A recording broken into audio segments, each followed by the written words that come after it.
नमस्कार दोस्तों। तो कैसे हैं आप सभी। तो आज की क्लास से होगी अपनी जंतु विज्ञान की और उसका अध्ययन करवाएंगे अपने ऑफिसर यानी कि ओम प्रकाश जी, जो कि बीएससी बीएड एमएससी होल्डर हैं। और यह है आपको बीएससी फर्स्ट ईयर की जो जंतु विज्ञान की बुक है उसका अध्यापन करवाएंगे। तो मैं ऑफिसर है उनको बुलाना चाहूँगा। ऑफिसर आइए। Thank you sir. जैसा कि सर ने बताया, मेरा नाम ओम प्रकाश जाट और मैं आपको दोस्तों जीव विज्ञान के एक पार्ट जो कि जंतु विज्ञान है और अपने बीएससी फर्स्ट ईयर में ये चल रहा है, तो उसके बारे में अपन विस्तार से अध्ययन करते हैं।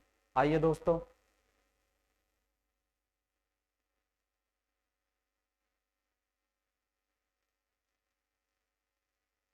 हाँ, अपना पेपर है प्राणी विविधता एवं उद्विकास, जिसमें आज का टॉपिक हम ले रहे हैं पंच जगत संकल्पना। क्या है? पंच जगत संकल्पना।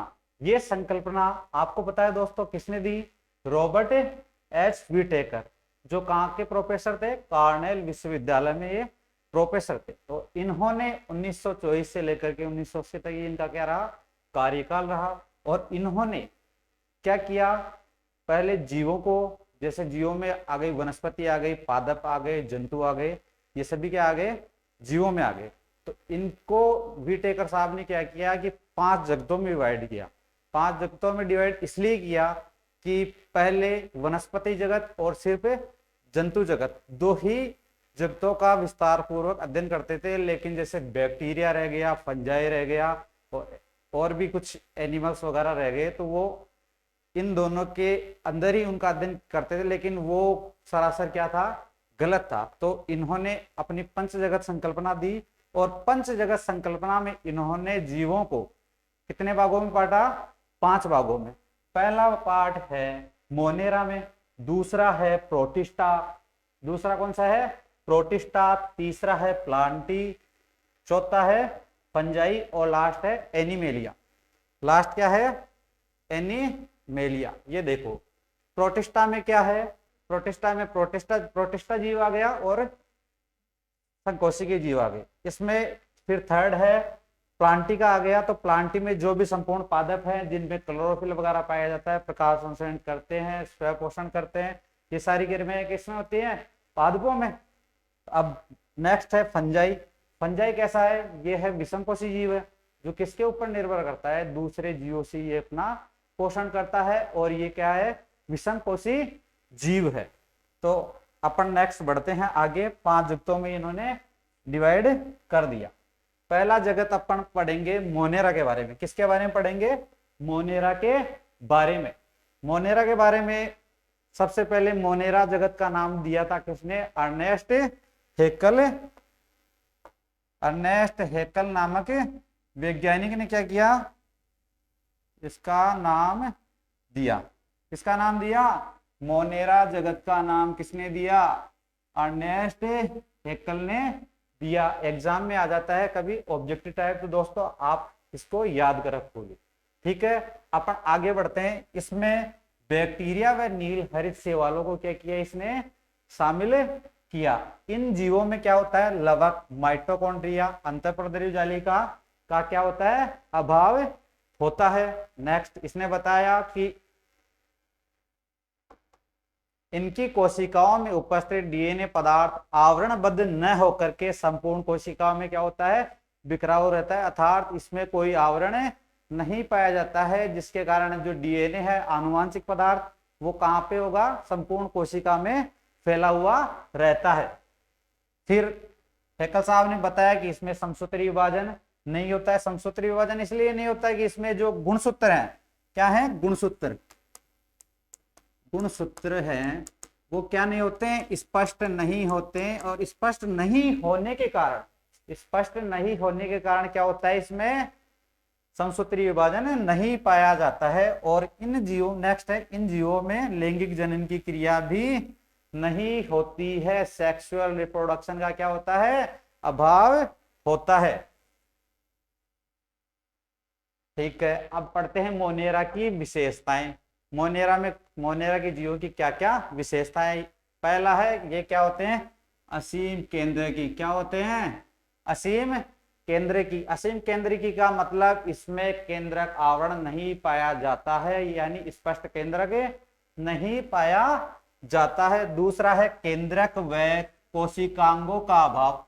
कोशिकांग कैसे हुए, जैसे लवक हो गया, माइटोकॉन्ड्रिया हो गया, ईटीसी, इनका क्या होता है, अभाव होता है, या अर्थात ये नहीं पाए जाते हैं।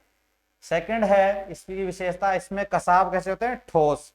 क्या कैसे होते हैं, ठोस। जो तथा 9+2 अवस्था इसमें नहीं पाई जाती है, 9+2 अवस्था इसमें नहीं पाई जाती। नेक्स्ट है कोशिका भित्ति किसकी बनी होती है, इसकी कोशिका भित्ति इसकी म्यूरिन की बनी होती है। अधिकतर प्लांट्स में किसकी बनी होती है, सेल्यूलोज की। किसकी बनी होती है, सेल्यूलोज की। लेकिन मोनेरा जगत के जीवों की किसकी बनी होती है, म्यूरिन की। और इसके उदाहरण आपको बताया, जैसे बैक्टीरिया, ब्लू ग्रीन एल्गी, ये क्या है, इसके एग्जाम्पल है। इसमें दूसरा है, तीसरा है अवायवीय प्रकाश संश्लेषण होता है। नेक्स्ट है समसूत्री विभाजन व लैंगिक जनन नहीं होता है। और एग्जाम्पल मोनेरा के बैक्टीरिया और ब्लू ग्रीन एल्गी जो नीलहरित शैवाल हैं, ये आ गए इसमें। नेक्स्ट है प्रोटिस्टा। नेक्स्ट जगत किसका कौन सा है, प्रोटिस्टा। प्रोटिस्टा में बताया, किसने बताया, पंच जगत प्रणाली में, सॉरी अपन पढ़ रहे हैं प्रोटिस्टा। ये जीव एक कोशिकीय तथा ससीम केंद्र की होते हैं तथा इनका डीएनए केंद्रक में आवरणबद्ध रहता है। केंद्रक में क्या रहता है, आवरणबद्ध। और इनकी कोशिकाओं में माइटोकॉन्ड्रिया तथा अन्य कोशिकांग उपस्थित होते हैं। तो आपको पता है कि अन्य कोशिकांग वगैरह सब उपस्थित होंगे। कोशिका केंद्रक आवरणबद्ध होगा तो कोशिका कैसी होगी, ससीम केंद्रीय कोशिका होगी। ये देखो केंद्र कैसा होगा, आवरणबद्ध होगा। और कोशिकांग क्या होंगे, इसमें उपस्थित होंगे। कसाब की कैसी अवस्था होगी, 9+2 अवस्था होगी। नेक्स्ट चलते हैं प्लांटी। नेक्स्ट जगत है प्लांटी। इसमें ये जीव क्या है, ससीम केंद्र की। पहला क्या है, ससीम केंद्र की। और कैसे, बहुकोशिकीय, यानी इनका शरीर कितनी कोशिकाओं से बना होता है, बहुत सी कोशिकाओं से बना होता है। तथा इस जगत के जीवों में गमन नहीं पाया जाता है। क्या नहीं पाया जाता है, गमन नहीं पाया जाता है। साधारण सा उदाहरण है, आपको पता है कि पेड़ पौधे कभी गमन करते क्या नहीं करते ना, तो उसी का सीधा सा एग्जाम्पल है ये। और इनमें प्रकाश संश्लेषण के लिए क्या पाए जाते हैं, लवक व वर्णक पाए जाते हैं। क्या पाए जाते हैं, लवक व वर्णक पाए जाते हैं दोस्तों। तथा इसमें शरीर में क्या होती है, जड़ क्या पाई जाती है, जड़, जिसके कारण ये क्या नहीं कर सकते, चल नहीं सकते। और किन्हीं पादपों में जड़ नहीं पाई जाएगी, उनमें क्या पाया जाएगा, स्थापनांग, होल्ड फास्ट, छोटी सूक्ष्म संरचनाएं पाई जाती हैं। नेक्स्ट है इस जगत में शैवालों के 3 वर्ग रखे गए हैं। कौन से 3 शैवालों के वर्ग रखे गए हैं, पहला है रोडोफाइटा। रोडोफाइटा जो कैसे होते हैं, लाल शैवाल। फिर है फियोफाइटा है जो क्या है, भूरे शैवाल है। और थर्ड है क्लोरोफाइटा। क्लोरोफाइटा कैसे होते हैं, हरित शैवाल। ठीक है, नेक्स्ट बढ़ते हैं हम। तथा मोस व लीवरवर्ट ये कौन से पादप हैं, ये ब्रायोफाइट्स पादप है। कौन से पादप हैं, ब्रायोफाइट्स। सबसे पहले कौन से पादपों का विकास हुआ था, ब्रायोफाइट्स पादपों का ही विकास पृथ्वी पे हुआ था। ठीक है, इसके बाद में आगे बढ़ते हैं संवहनी पादप। संवहनी पादपों में, संवहन का मतलब जो संवहन की प्रक्रिया करते हैं और जिनमें भोजन का क्या होता है, स्थानांतरण होता है। इसमें एग्जाम्पल है आवर्त बीजी और अनावर्त बीजी। आवर्त बीजी ऐसे पादप हैं जिनमें क्या होता है, बीज क्या होता है, आवरणबद्ध होता है, इसलिए उन्हें आवर्त बीजी में रखा है। और अनावर्त बीजी में इनका यानी बीज क्या होता है, अनावृत होता है, यानी बीज के ऊपर कोई कोट नहीं पाया जाता है, इसलिए ये अनावर्त बीजी पादप कहलाते हैं। नेक्स्ट है फंजाई को छोड़कर, जो फंजाई है उसको छोड़कर सभी बहुकोशिकीय पादपों को किसमें रखा गया है, प्लांटी में रखा गया है। प्लांटी की कुछ विशेषताएं हैं जो इसमें है। पहला तो क्या है, प्लांट कैसा होगा, बहुकोशिकीय। दूसरा है ससीम केंद्र की, इसमें गमन विहीन यानी गमन नहीं पाया जाता है। थर्ड है कोशिका भित्ति उपस्थित। क्या क्या होती है, कोशिका भित्ति उपस्थित, जो किसकी बनी होती है, सेल्यूलोज की। किसकी बनी होती है, सेल्यूलोज, सेल्यूलोज की बनी होती है। किसकी बनी होती है, सेल्यूलोज की। और एग्जाम्पल है ये होते हैं पादप, कैसे होते हैं पौधे, स्वपोषी व बहुकोशिकीय। ठीक है, फिर है फोर्थ है पॉइंट अपना फंजाई। फोर्थ पॉइंट कौन सा है, फोर्थ जगत फंजाई। ये जीव विषम पोषी होते हैं क्योंकि इनमें कोई भी प्रकाश संश्लेषण वर्णक नहीं पाया जाता है। इनमें प्रकाश संश्लेषण वर्णक नहीं पाया जाएगा तो इसका मतलब इनमें प्रकाश संश्लेषण क्रिया नहीं होगी, ये खाना खुद नहीं बना सकते। अगर इनमें वर्णक पाया जाता तो क्या करते, ये अपना ये प्रकाश संश्लेषण क्रिया करते और अपना भोजन स्वयं बनाते। तो ये विषम पोषी है यानी हेटेरोट्रोफिक। अब इसकी कुछ विशेषता है, विशेषताओं में ये कैसा है, बहुकोशिकीय। कैसा है, बहुकोशिकीय ससीम केंद्र की, यानी केंद्र कैसा होगा, आवरणबद्ध होगा, कोशिकांग इसके अंदर पाए जाएंगे। सेकंड है कोशिका भित्ति किसकी बनी होती है, सेल्यूलोज की बनी होती है। नेक्स्ट है विषम पोषी, और कैसा है विषम पोषी, जो मैंने बता दिया दोस्तों आपको। और इसका एग्जाम्पल है कवक। क्या है एग्जाम्पल, कवक। लास्ट जगत है एनिमेलिया। लास्ट जगत कौन सा है दोस्तों अपना, एनिमेलिया। इसमें है प्रोटोजोआ को छोड़कर सभी जंतुओं को इस जगत में रखा गया। किसको, प्रोटोजोआ जंतु को छोड़कर सभी जंतु किस में आते हैं, एनिमेलिया वर्ग में आते हैं। ठीक है, अब जंतु में कौन से है, जीव जंतु पक्षी सब, भैंस बकरी भेड़ वगैरह सब किस में आ गए, जंतुओं में आ गए, एनिमेलिया वर्ग में आ गए।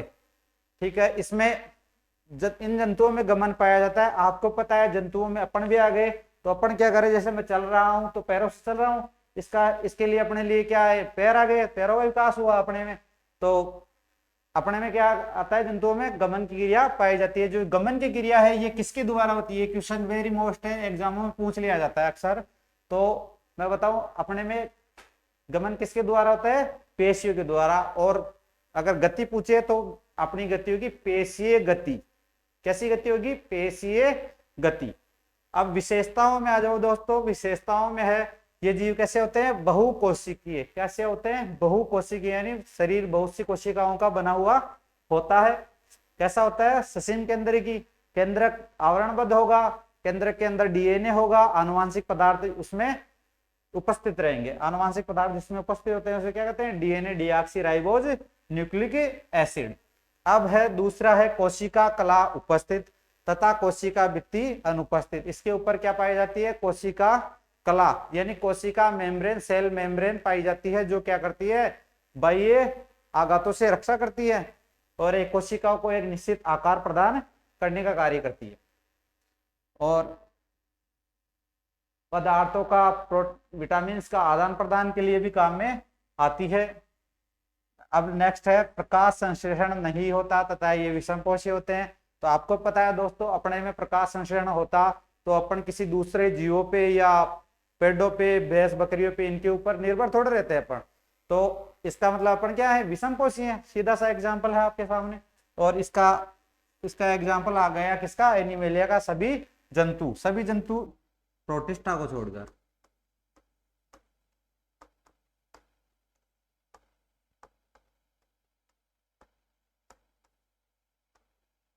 प्रोटिस्टा को छोड़कर अपन अब कुछ इसके डायग्राम देखेंगे। हाँ, पहला जो डायग्राम है नंबर, वो है असीम केंद्र की कोशिका। किसका डायग्राम है, असीम केंद्रीय कोशिका, यानी जिसके अंदर केंद्रक आवरण स्पष्ट नहीं पाया जाता हो। ये दिख रहे हैं दोस्तों आप लोगों को, स्पष्ट केंद्रक आवरण इसमें नहीं पाया जाएगा। अब स्पष्ट केंद्रक आवरण नहीं पाया जाएगा तो जो इसका आनुवांशिक पदार्थ है, आनुवांशिक पदार्थ कौन सा हुआ, डीएनए हुआ। तो आनुवांशिक पदार्थ डीएनए किसमें पाया जाएगा, संपूर्ण कोशिका में फैला हुआ पाया जाएगा। तो कैसी हो गई ये कोशिका, असीम केंद्र की कोशिका और इसके अंदर कोशिकांग भी उपस्थित नहीं होंगे। कौन सी कोशिकांग? माइटोकॉन्ड्रिया, गोल्जी बॉडी, लवक, ये क्या होंगे? नहीं उपस्थित होंगे। फिर दूसरा है ससीम केंद्र की कोशिका। ससीम केंद्र की कोशिका में मैंने बताया इसमें क्या उपस्थित होंगे? पहले तो कोशिकांग उपस्थित होंगे। कोशिकांगों में जैसे राइबोसोम हो गया, माइटोकॉन्ड्रिया हो गया, केंद्रक आवरणबद्ध होगा, और केंद्रक आवरणबद्ध होने के साथ साथ इनमें जो आनुवांशिक पदार्थ है, आनुवांशिक पदार्थ कौन सा? डीएनए, किसके अंदर होगा? केंद्रक के अंदर ही उपस्थित होगा। और बाहर क्या रहेगा? जीवद्रव्य भरा हुआ रहेगा। अब इसके ऊपर ये जो मैंने ये कसाब बनाए, ये किस काम में आते हैं? ये कसाब कोशिकाओं को क्या करते हैं? गति प्रदान करने का कार्य करते हैं। अब मैंने आपको बताया था किसमें? प्रोटिस्टा में। प्रोटिस्टा में कसाब किस अवस्था में उपस्थित है? 9+2 अवस्था में उपस्थित होते हैं। ये 9+2 अवस्था इस प्रकार से उपस्थित होती है दोस्तों। कैसे? ये केंद्रक बीच में और इसके चारों ओर ये क्या है? ये कोशिका, कोशिका के चारों ओर ये क्या है? ये कसाब है। क्या है? कसाब। दोस्तों मुझे पता है कि आज की जो पंच जगत संकल्पना का अपन ने टॉपिक पढ़ा वो आपको अच्छा लगा होगा, और अपन कल उद्विकास का जो टॉपिक है वो अपन कल पढ़ेंगे। धन्यवाद।